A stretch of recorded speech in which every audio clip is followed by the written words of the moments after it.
नमस्कार मित्रांनो, मी शुभम पवार. मित्रांनो, बांधकाम कामगार योजनेअंतर्गत नवीन नोंदणी करायची असेल किंवा रिन्युअल करायचं असेल तर तुमच्याकडे 90 दिवसाचं काम केल्याचं प्रमाणपत्र असणं गरजेचं आहे.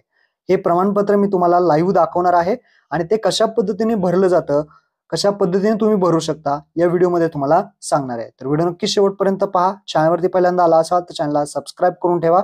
अशाच महत्त्वपूर्ण व्हिडिओज तुम्हाला भेटत राहतात. तर चला मित्रांनो, व्हिडिओ सुरू करूया.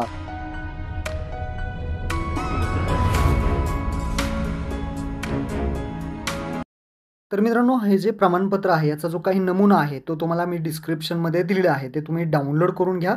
हा जो नमुना आहे तो म्हणजे कॉन्ट्रॅक्टदार डेव्हलपर असेल, म्हणजे ठेकेदार असतो, कंत्राटदार असतो, त्याच्यामार्फत तुम्ही हा घेऊ शकता. हा नमुना आहे. याची जी PDF आहे ती तुम्ही डिस्क्रिप्शनमध्ये डाउनलोड करून घ्या. याची प्रिंट काढून घ्या. आता प्रिंट काढल्यानंतर हा जो आता भरलेला नमुना आहे, पूर्ण माहिती भरलेली हा नमुना आहे. आता यामध्ये काय जी काही माहिती आहे ती भरायची असते ती समजून घ्या. तुम्हाला भरायला येत नसेल तर तुम्ही कोणाकडून तरी भरून घेऊ शकता. आता काय माहिती भरायची असते ती समजून घ्या आणि कॉन्ट्रॅक्टदाराची म्हणजे ठेकेदार असेल त्याची काय माहिती असते ती सुद्धा समजून घ्या. आता सर्वात पहिल्यांदा डाव्या साईडला जावक क्रमांक विचारला जातो. आता हा जावक क्रमांक टाकायचा आहे. जो कोणी कॉन्ट्रॅक्टदार असेल त्याला विचारून तुम्ही हा जावक क्रमांक टाकू शकता. आता जावक क्रमांक म्हणजे काय असतं की आत्तापर्यंत किती प्रमाणपत्र वगैरे दिलेले आहेत त्या संदर्भातला हा क्रमांक असतो. तर तो क्रमांक त्यांना तुम्ही विचारा. ते कॉन्ट्रॅक्टदार तुम्हाला ठेकेदार देईल. ते टाकल्यानंतर जावक दिनांक विचारला जातो. आता जावक दिनांक म्हणजे ज्या दिवशी तुम्हाला हे प्रमाणपत्र भेटणार आहे, दाखला हा भेटणार आहे, त्या दिवशीची तारीख इथे येणार आहे. तर ती तुम्ही इथे टाकू शकता. त्यानंतर आता उजव्या साईडला इथे एक फोटो चिटकवायचा आहे.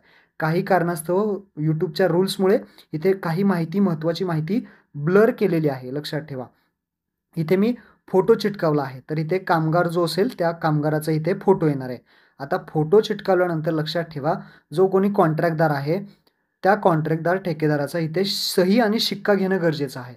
त्यामध्ये सही आणि शिक्का कसा असावा, तर अर्धा फोटोवरती आणि अर्धा बाहेर. पहा इथे, इथे पाहू शकता अर्धा फोटोवरती आहे शिक्का, अर्धा बाहेर आहे.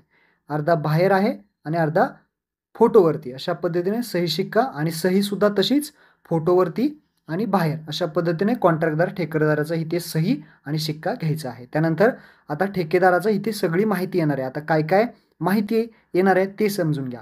आता नियोक्ता ठेकेदाराचे विकासाचे नाव म्हणजे इथे जो कोणी कॉन्ट्रॅक्टदार आहे जो त्याचं नाव इथे येणार आहे.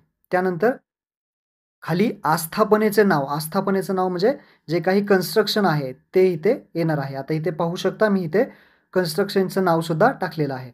त्यानंतर नोंदणी क्रमांक येणार आहे. आता जो कॉन्ट्रॅक्टदार आहे, जो कन्स्ट्रक्शनवाला आहे, त्यांच्याकडे हा नोंदणी क्रमांक तुम्हाला भेटेल. तर त्यांना तुम्ही विचारा की तुमचा नोंदणी क्रमांक काय आहे? तर तो नोंदणी क्रमांक तुम्हाला भेटेल.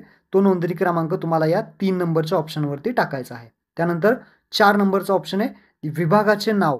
जे काही कॉन्ट्रॅक्टदाराला लायसन भेटलेलं आहे, ते कुठून भेटलेलं आहे, त्या विभागाचे नाव. आता मी इथे टाकले PWD पुणे, ZP अंतर्गत हे भेटलेलं आहे. तर ते झाल्यानंतर पुढचा ऑप्शन आहे नियोक्त्याचा विकासाचा पत्ता. आता पत्ता कोणाचा? जो कॉन्ट्रॅक्टदार आहे, त्या कॉन्ट्रॅक्टदाराचा पत्ता इथे जे आहे ते येणार आहे. त्या कॉन्ट्रॅक्टदाराचं गाव, तालुका, जिल्हा, तसेच पिनकोड, त्यानंतर मोबाईल नंबर अशा प्रकारची माहिती ही कॉन्ट्रॅक्टदाराची इथे सगळी टाकायची आहे. ही सगळी माहिती टाकताना एकदा कॉन्ट्रॅक्टदार असेल किंवा त्यांच्या हाताखाली काम करणारे लोक असतील त्यांना विचारून ही माहिती तुम्हाला भरून घ्यायची आहे, टाकून घ्यायची आहे. आता त्यानंतर कामगाराची माहिती. आता जो कोणी व्यक्ती आहे, ज्या व्यक्तीचा फॉर्म आपण भरणार आहे, जो बांधकाम कामगार आहे, त्या कामगाराची माहिती इथे येणार आहे. बांधकाम कामगाराचा तपशील. आता यामध्ये पहा कामगाराचे नाव, श्री किंवा श्रीमती जे काही असेल ते पूर्ण नाव इथे तुम्हाला टाकायचं आहे. त्यानंतर वय पहा जे असेल ते आधार कार्डनुसार वय तिथे भरायचं आहे. त्यानंतर कामगाराचा पत्ता, कामगार जिथे राहतो तो पूर्ण पत्ता इथे टाकायचा आहे. त्यानंतर गाव, तालुका, जिल्हा यामध्ये तुम्हाला सगळी माहिती, गाव कुठलं आहे, तालुका कुठला, जिल्हा आहे, सगळी माहिती इथे पेनाने भरायची आहे. त्यानंतर पिनकोड सुद्धा व्यवस्थित टाका. मोबाईल नंबर, कामगार जो असेल त्या कामगाराचा मोबाईल नंबर इथे येणार आहे. त्यानंतर कामाचा प्रकार आणि स्वरूप. जे काही बांधकाम कामगारांमध्ये कामगार येतात त्या अंतर्गत स्लॅब कामगार असतील, पेंटर कामगार असेल, जे काही बांधकाम कामगार असतील, हेल्पर असेल, तर ते तुम्ही इथे टाकू शकता. आता मी इथे टाकले पेंटर, रंगारी. तर अशा पद्धतीने तुम्ही टाकू शकता. त्यानंतर महत्त्वाचं म्हणजे कामाचा कालावधी. हा जो कामाचा कालावधी आहे तो 90 दिवसापेक्षा जास्त असणं गरजेचं आहे. म्हणजे 90 दिवस किंवा 90 दिवसापेक्षा जास्त असावा. आता इथे पहा कामाचा कालावधीची तारीख इथे टाकलेली असणं गरजेचं आहे. तर ते 90 दिवस भरायच्या. दिनांक आणि पासून दिनांक तर अशा पद्धतीने ही तारीख या दोघांच्या मध्ये 90 दिवसाचं अंतर असणं गरजेचं आहे. अशी तारीख त्या कॉन्ट्रॅक्टदाराकडून तुम्हाला टाकून घ्यायची आहे आणि किती एकूण दिवस भरलेले आहेत कामाचे तुमचे ते दिवस इथे टाकायचे आहेत. त्यानंतर कामगाराच्या सध्याच्या कामाचे ठिकाण व पत्ता. आता जिथे कामगार काम करतोय त्या ठिकाणचा पत्ता येणार आहे, गाव येणार आहे, ज्या ठिकाणी काम करतोय, जिथे कामाला जातोय त्या ठिकाणचा गाव, तालुका, जिल्हा, पिनकोड तसेच दिनांक.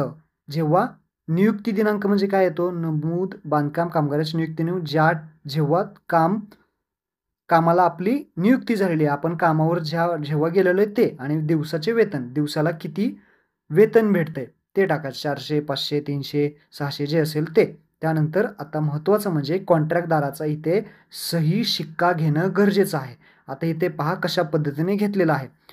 गोल रंगामध्ये एक सही शिक्का घेतलाय, त्यामध्ये नोंदणी क्रमांक सुद्धा आहे. तर कॉन्ट्रॅक्टदाराचा इथे सही आणि शिक्का ज्यामध्ये नोंदणी क्रमांक कॉन्ट्रॅक्टदाराचा असावा असा सही शिक्का घ्यायचा आहे आणि कॉन्ट्रॅक्टदाराची सही सुद्धा घ्यायची आहे. तर अशा पद्धतीने तुम्ही स्क्रीनवरती पहा, अशा पद्धतीने सही शिक्का घेऊ शकता. तर महत्त्वपूर्ण हा व्हिडिओ होता. आत्तापर्यंत जर तुम्हाला माहीत नव्हतं तर आपल्या मित्रांना नक्की हा शेअर करा आणि अशा पद्धतीने तुम्ही फॉर्म भरून अपलोड करायचं आहे 90 दिवसाचं प्रमाणपत्र. तर महत्त्वपूर्ण हा व्हिडिओ होता. मित्रांना शेअर करा. धन्यवाद. जय हिंद, जय महाराष्ट्र.